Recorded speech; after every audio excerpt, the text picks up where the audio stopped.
Salam sejahtera buat kita semua. Dalam ibadah raya pagi hari ini, firman Tuhan diambil dari Lukas 23 ayat 34. Kalau kita sudah buka, kita akan sama-sama untuk membacanya. Lukas 23 ayat 34. Kita sama-sama untuk membacanya, karena memang Tuhan telah menyatakan bagi kita, berbahagialah dia yang membaca maupun yang mendengarkan seluruh apa yang tertulis di dalam Alkitab ini, yang menjadikan firman Tuhan supaya kita melakukannya dengan baik. Kalau sudah buka, kita sama-sama untuk membacanya. 1, 2, 3. Yesus berkata, "Ya Bapa, ampunilah mereka, sebab mereka telah tidak tahu apa yang mereka perbuat, dan mereka membuang undi untuk membagikan pakaiannya." Saudara kekasih dalam Tuhan Yesus Kristus, kita sudah bisa nangkap dari ayat-ayat firman ini bahwa ini ada sangkut pautnya dengan Tuhan Yesus disalibkan. Ayat ini menunjukkan bagi kita yang pertama penderitaan atau yang pertama perkataan Tuhan Yesus di dalam 7 ucapan Tuhan Yesus bagi kita di kayu salib. Dan untuk itu disebutkan makna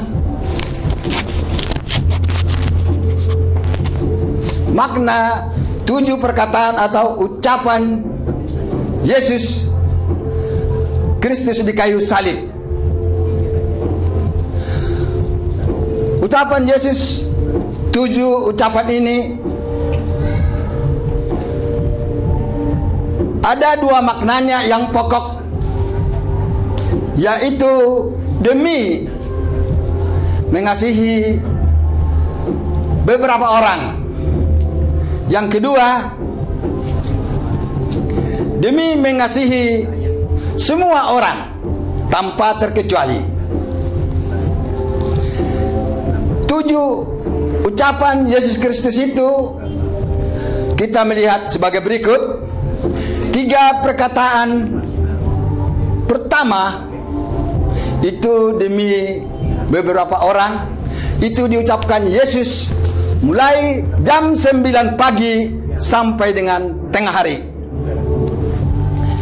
Sedangkan ucapan demi semua orang, ada 4 perkataan atau ucapan Yesus demi untuk mengasihi semua orang.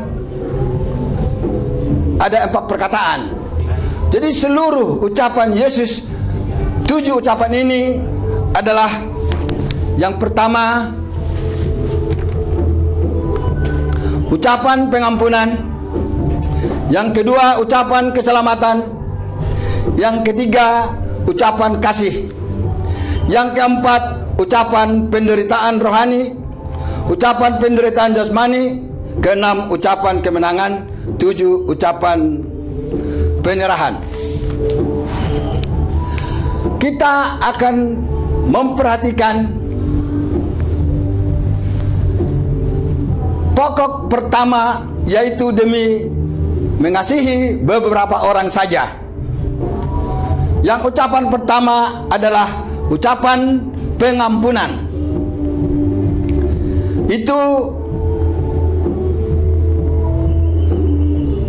Yesus mendoakan agar orang lain yang menyalibkan dia diampuni.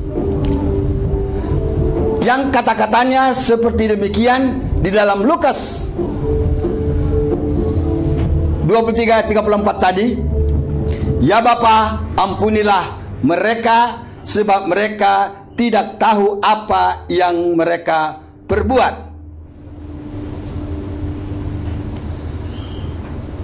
Sebagaimana diutarakan tadi di dalam ayat 23 ayat 34, kalau kita melihat itu Uraiannya pertama adalah ya Bapa. Itu bisa kita baca di Matius 11 ayat 25. Disebutkan demikian, pada waktu itu berkatalah Yesus, Aku bersyukur kepadamu Bapa, Tuhan langit dan bumi, karena semuanya itu Engkau sembunyikan bagi orang bijak dan orang pintar, tetapi Engkau nyatakan kepada orang kecil. Kalau kita lihat perkataan Yesus tadi, Bapa, ampunilah mereka, karena mereka tidak tahu apa yang mereka perbuat. Itu dikatakan kepada orang-orang yang menyalibkan Dia pada waktu itu. Jadi kata-kata ini juga merupakan kita harus mengucap syukur kepada Tuhan. Ya, kalaupun orang menganiaya kita, sebagaimana Tuhan Yesus katakan, ampunilah mereka, karena mereka tidak tahu apa yang mereka perbuat. Jadi itu menunjukkan kepada kita supaya kita tetap mengucap syukur kepada Tuhan. Jadi dalam hal ini pengampunan juga kita tetap mengucapkan syukur. Dan juga kita diajari dalam hal ini, walaupun orang yang bersalah juga kita supaya mengampuni orang itu.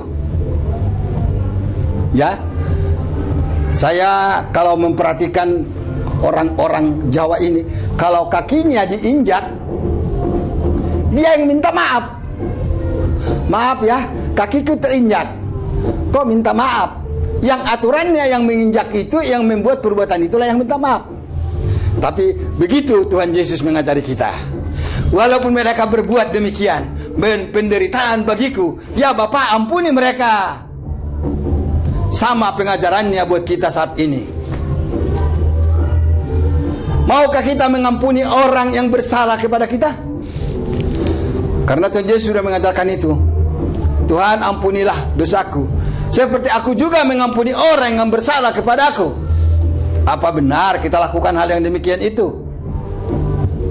Itulah makanya perkataan pertama waktu Dia disalib, itu yang dikatakan Dia, ampunilah mereka. Karena memang di dalam pelayanan-pelayanannya juga Dia tahu perbuatan-perbuatan orang kepada Dia dan kepada orang lain.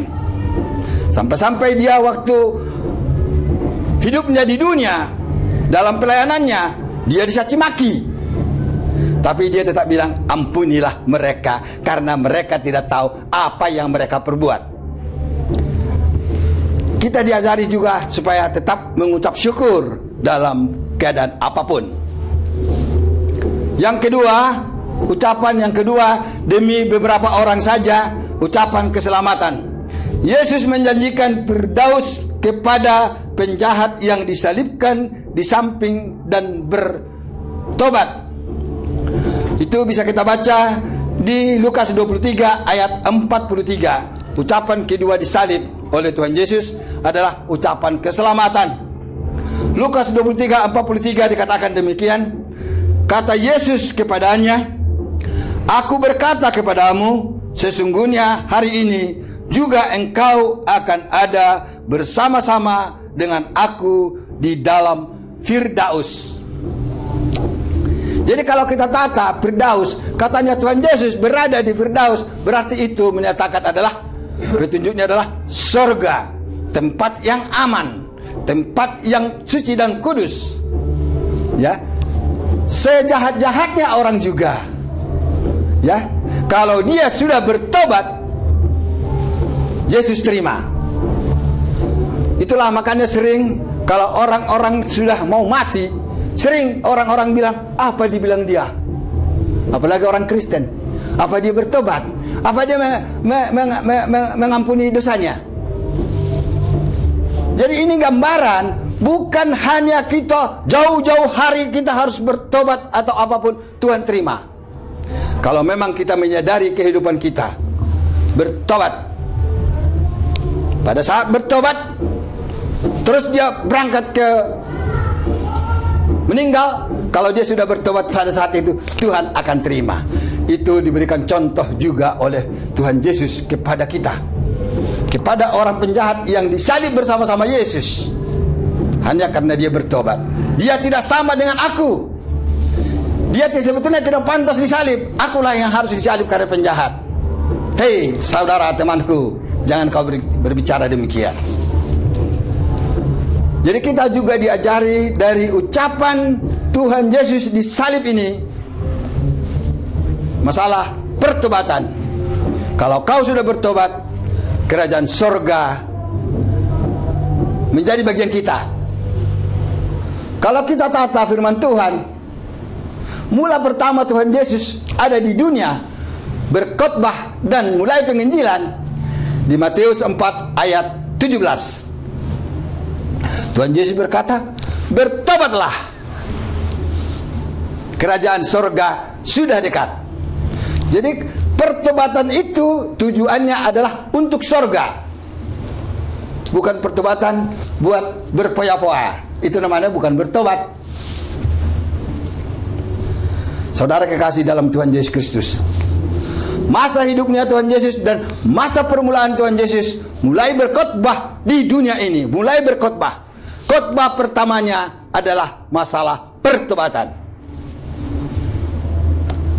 Jadi Tuhan Yesus mengajarkan kepada kita bahwa kita harus bertobat. Kalau memang kita sebagai orang Kristen, tujuan kita untuk ke surga, untuk ke surga itu harus bertobat. Kalau tidak bertobat, tidak akan masuk surga. Ya memang, kalau disebutkan lagi kita belajar masalah pertobatan, ya nanti akan diterangkan apa-apa saja sih pertobatan itu. Jadi disebutkan juga, walaupun sementara waktu sudah, kalau orang sudah titik akhir hidupnya, kalau dia bertobat menerima Yesus, menurut firman Tuhan ini, dia akan masuk ke Firdaus. Saya pernah melayani seorang kakek umur 81 tahun, orang Manado, oleh adiknya atau iparnya, saya nggak tahu, diminta dari Full Gospel untuk melayani bapak ini. Ceritanya, sudah 6 kali mau mati tidak jadi mati. Selama 6 bulan berturut-turut, 6 kali mau mati tidak jadi mati.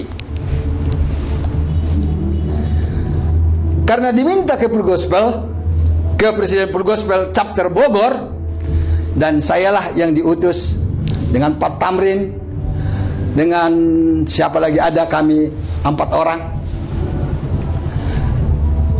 Kami berempat ini sepakat untuk siapa yang akan menyampaikan firman pada waktu kita melayani dia. Ya. Jadi memang waktu kami datang ke sana, saya lihat segar bugar itu bapaknya, tapi tergeletak di rumah sakit. Menurut cerita anak-anaknya, bahwa sudah 6 kali bapak ini mau mati tidak jadi mati. Apa sebabnya? Menurut cerita mereka, bapak ini dulu, kalau orang Manado kita udah tahu apa, opo-oponya banyak sekali. Jadi anaknya pun ada yang Kristen, ada yang Islam. Semua saya kumpuli mereka, karena sudah kami sepakat aku yang akan membawa firman Tuhan. Jadi sebelum saya menyampaikan firman Tuhan, saya utarakan kepada anak-anaknya, oke, kumpul di sini, kita bersama-sama. Kamu anak-anaknya, baik yang Kristen maupun bukan Kristen,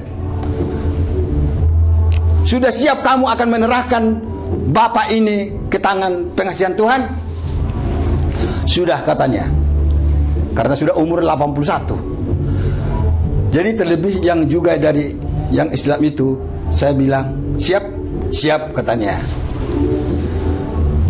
Oke, begitu saya mulai masalah firman Tuhan yang saya ambil pada waktu itu Roma 2 apa 3, semua orang sudah berdosa itu, tidak ada yang tidak berdosa. Ya, Roma 3 ayat 23 ya. Tapi saya baca mulai ayat 9. Begitu saya baca itu, terus saya tanya itu yang almarhumnya itu waktu masih hidupnya ya, Bapak menerima Yesus sebagai juru selamatmu? Ya, saya sudah menerima. Dan karena saya sudah menerima Yesus, saya sudah siap mati. Saya bilang, opo-opomu gimana? Katanya kamu masih pegang opo-opo. Opo-opo itu saya sudah serahkan kepada Tuhan supaya itu dibuang dan dibakar. Dan saya sudah buang daripada diriku. Dan saat ini Yesuslah yang hidup bagi saya. Masih setengah firman Tuhan pada waktu itu. Si orang ini apa namanya, mengeluarkan napas terakhirnya. Sudah. Jadi saya pun pada waktu itu saya juga jadi khawatir sebetulnya.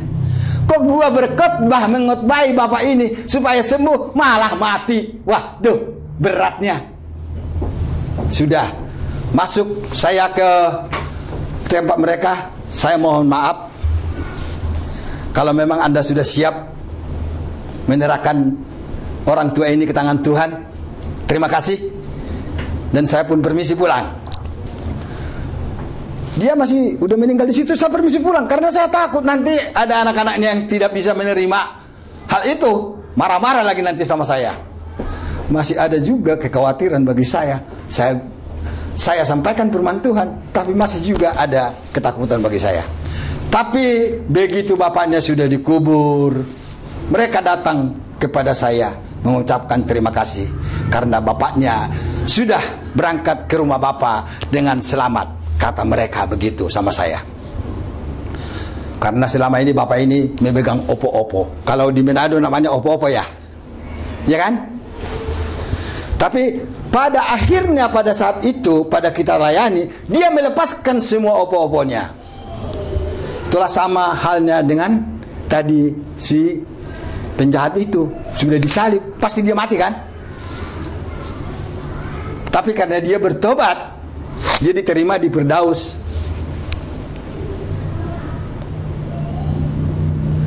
Jadi kalau orang sering, apalagi orang-orang Kristen itu ya, sudah mau meninggal, apa pesan-pesannya? Begitu kan? Apa pesan-pesannya gitu? Sampai-sampai telinga Anda bikin begini ke mukanya si yang mau mati itu, apa pesan-pesan? Apalagi kalau orang tua kita sudah tua, apa pesan-pesannya? Apalagi orang Kristen atau orang-orang sekarang ini, bagaimana warisannya nanti? Kepada siapa? Gimana gitu? Apa warisannya yang akan diberikan kepada kami? Itu sering yang terjadi. Tapi kita lihat sekarang Tuhan Yesus bilang kepada orang jahat itu, karena kamu sudah bertobat, kau sekarang sudah bersama-sama aku di Firdaus. Firdaus di sini menunjukkan adalah surga. Karena memang tujuan kita orang Kristen dalam kehidupan kita, tujuannya adalah ke surga. Itulah makanya mulai pertama Yesus berkhotbah menyampaikan firman-Nya di Galilea itu di Matius 4 ayat 17 itu. Yesus berkata, mulai dia berkhotbah di situ, bertobatlah, kerajaan surga sudah dekat. Begitu juga kita ini datang ke gereja seperti begini. Tujuan kita apa? Supaya kita mendapatkan surga dan jalan-jalan untuk itu.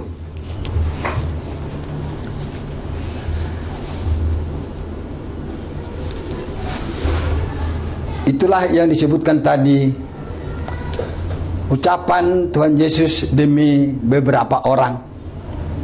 Sekarang kita harus melihat ucapan Tuhan Yesus di kayu salib untuk semua orang. Nomor 4 disebutkan adalah ucapan penderitaan rohani. Ucapan penderitaan rohani, Tuhan Yesus katakan demikian, Eloi, Eloi, lama sabachthani, atau Allahku, Allahku, mengapa engkau meninggalkan aku? Itu bisa kita baca di Markus 15 ayat 34. Disebutkan demikian. Dan pada jam 3 berserulah Yesus dengan suara nyaring, Eloi, Eloi, lama sabachthani, yang berarti, Allahku, Allahku, mengapa engkau meninggalkan aku? Jadi kalau kita memperhatikan hal yang demikian ini, yang disalib adalah kemanusiaannya Yesus, sedangkan keilahiannya, hakikat keilahiannya tidak.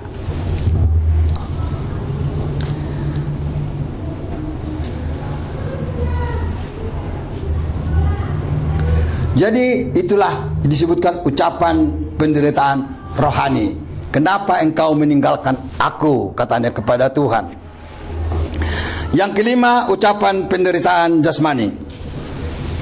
Ucapan penderitaan jasmani apa yang dikatakan oleh Yesus? Aku haus. Bisa kita baca di Yohanes 19 ayat 28 berkata demikian.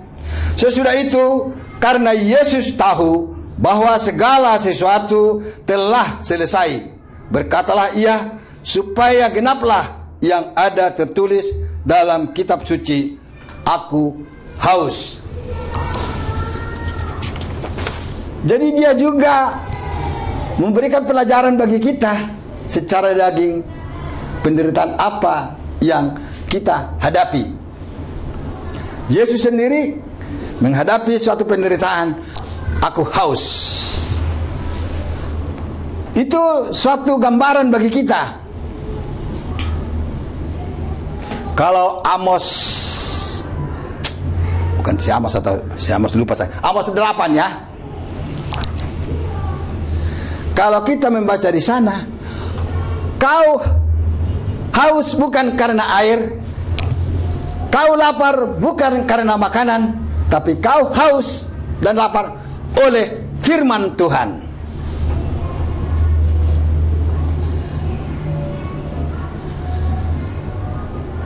Jadi kalau di sini kita diperhatikan, haus itu merupakan penderitaan jasmani. Coba kalau Anda haus, pasti cari air. Tapi walaupun dia haus di situ, apa yang terjadi bagi dia? Ada saja orang yang mau memperhatikan itu. Waktu dia bilang haus, ada orang yang memberikan anggur asam bagi dia.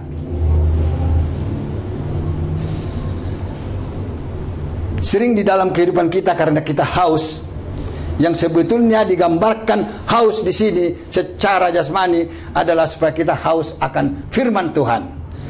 Karena kita haus akan firman Tuhan, itulah makanya kita datang saat ini untuk beribadah, mendengarkan firman Tuhan. Karena firman Tuhan itu membangun dan membangkitkan kita.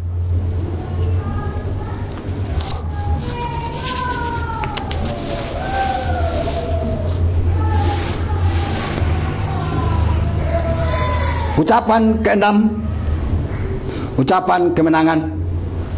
Tuhan katakan demikian, sudah selesai.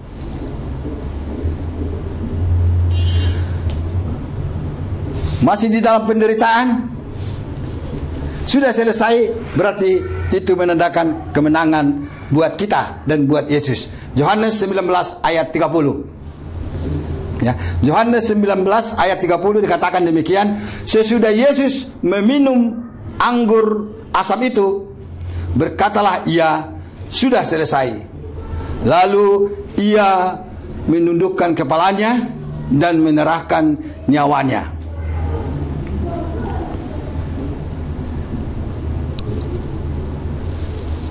Begitu selesai semua proses-proses yang ada bagi dia dan bagi penebusan buat kita, dia bilang sudah selesai. Dan ucapan ketujuh, ucapan keenam itu adalah merupakan ucapan kemenangan, dan ucapan ketujuh adalah ucapan penyerahan. Disebutkan oleh Tuhan Yesus, ya Bapa, ke dalam tanganmu lah kuserahkan nyawaku. Jadi tadi udah saya utarakan, sebetulnya waktu dia bilang Eloi, Eloi, lama sabachthani, artinya Allahku, Allahku, mengapa engkau tinggalkan aku? Secara kedagingan memang dia disalib, tetapi hakikat keilahiannya tidak. Itulah makanya Tuhan Yesus bilang, kenapa engkau meninggalkan aku? Keilahiannya meninggalkan Tuhan Yesus, meninggalkan kedagingannya. Ya. Yang ketujuh, begitu dia sudah menang, penyerahan. Ya, disebutkan di situ, ya Bapa, ke dalam tanganmu lah kuserahkan nyawaku. Ke dalam tangan Allah. Kalau di Lukas 23 ayat 46 dikatakan demikian. Lukas 23 ayat 46 dikatakan demikian. Lalu Yesus berseru dengan suara nyaring, ya Bapa, ke dalam tanganmu kuserahkan nyawaku. Dan sesudah berkata demikian, ia menyerahkan nyawanya.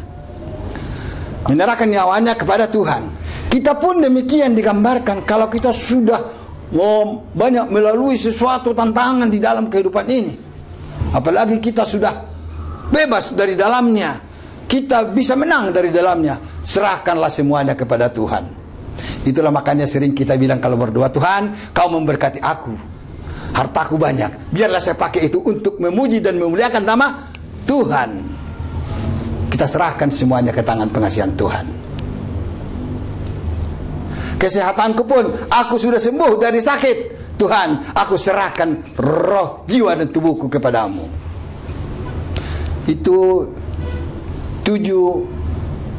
makna 7 ucapan Kristus di dalam kehidupan kita. Itu digambarkan buat kita bagaimana kita untuk berlaku dan berbuat.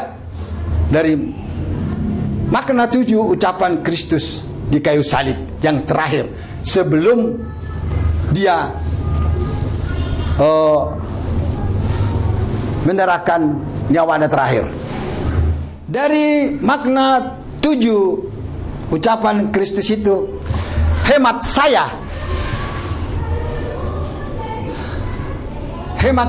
kami atau hemat saya, gereja harus mengobarkan atau membagikan atau merealisir 7 ucapan Tuhan Yesus di kayu salib.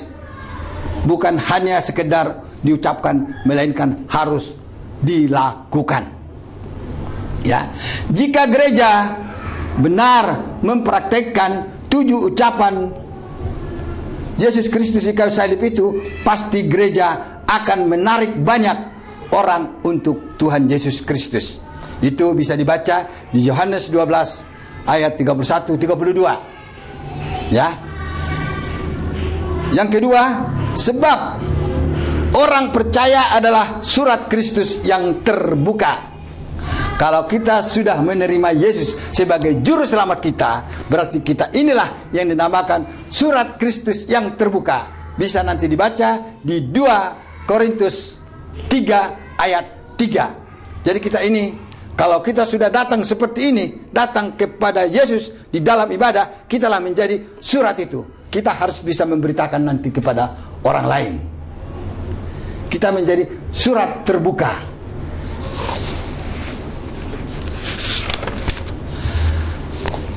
Yang ketiga, orang percaya atau gereja harus hidup seperti Tuhan Yesus telah hidup. Itu nanti kita bisa baca 1 Yohanes ayat 6. Aku akan baca 1 Yohanes 2 ayat 6. Ya, mengenai tadi surat terbuka itu nanti baca di rumah bagaimana kita untuk menatanya. Ya. Aku akan baca, barang siapa mengatakan bahwa ia ada di dalam dia, ia wajib hidup sama seperti Kristus telah hidup. Tadi disebutkan bahwa kita itu surat Kristus yang terbuka. Dan juga kalau kita menyatakan kita ada di dalam Kristus, bahwa kita wajib akan menuruti seluruh perintah atau ketetapan Yesus. Maka kita nanti akan dibilang, kau telah bersama-sama aku di Firdaus, kata Yesus. Ya. Jadi kalau kita menyatakan kita di dalam Kristus, kita wajib melakukannya. Jadi wajib melakukan segala sesuatunya. Jadi firman Tuhan itu menyatakan bagi kita, sekarang aku memberikan kepadamu, dan kau adalah anak-anakku, kata Tuhan Yesus, dan kau ada di dalam aku, berarti kau wajib harus melakukan apa yang telah aku perintahkan kepadamu. Masalah pelayanan itu termasuk kewajiban kita, ya. Termasuk juga kalau Lukas 24 ayat 47 dikatakan demikian. Kita tahu bahwa salib itu adalah pengampunan dosa. Kalau Lukas katakan di dalam Lukas 24 ayat 47 bahwa kita harus memberitakan pengampunan itu kepada seluruh bangsa supaya mereka bertobat. Yang Tuhan kehendaki dari manusia ini supaya manusia ini masuk surga. Itulah makanya Tuhan Yesus katakan demikian waktu masa hidupnya di Lukas 5 ayat 32. Aku datang ke dunia ini bukan kepada orang yang baik, tapi aku datang ke dunia itu adalah kepada orang jahat atau orang berdosa itu, yang sekehendaki adalah pertobatan mereka. Jadi Tuhan kehendaki dari kita adalah pertobatan. Ya mungkin saya sudah bertobat gitu kan, tapi itulah ada yang dinamakan jatuh bangun manusia itu karena dosa. Contoh saja, kita merasa tidak berdosa, anak kita salah, gue tempeleng, kurang ajar engkau, saya bilang sama anak saya, itu sudah menjadi dosa. Itu perlu juga pertobatan. Jangan lagi lakukan seperti itu, pengampunan dosa. Jangan lakukan lagi itu. Besok-besok lagi seperti itu, jangan katakan lagi itu. Kalau orang bertobat, tidak melakukan lagi perbuatan yang sudah-sudah. Jadi saudara kekasih dalam Tuhan Yesus Kristus, waktu demi waktu tetap berjalan. Namun demikian, ini semua adalah apa yang dipermankan saat ini tetap berhubungan dengan salib. Dan pada bulan yang lalu, waktu sahabat doa,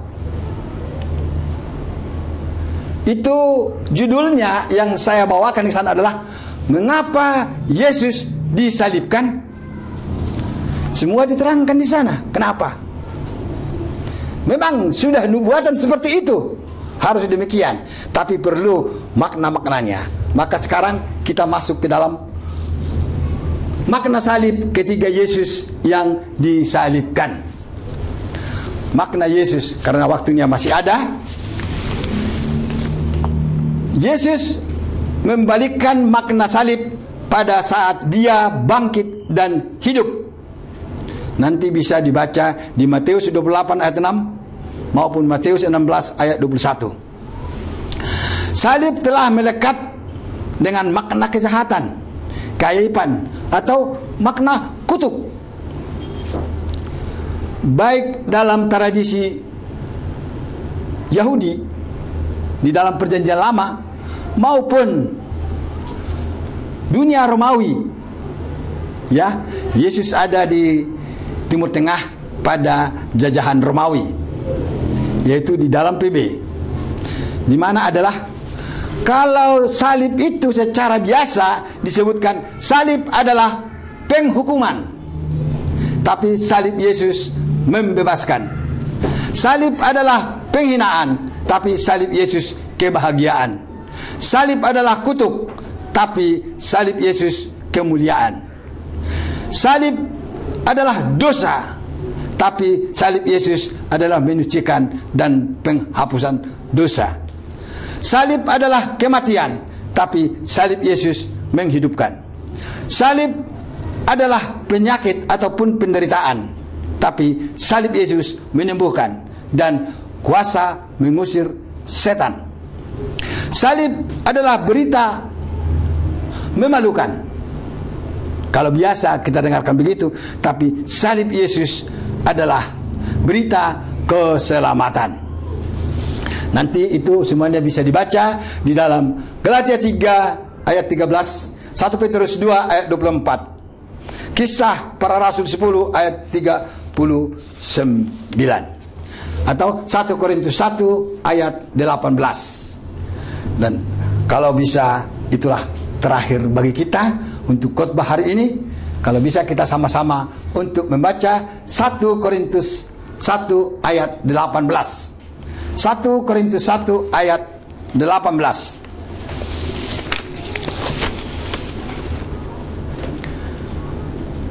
Kalau sudah buka, kita membacanya. Sudah buka? 1, 2, 3. Sebab pemberitaan tentang salib memang adalah kebodohan bagi mereka yang akan binasa, tetapi bagi kita diselamatkan.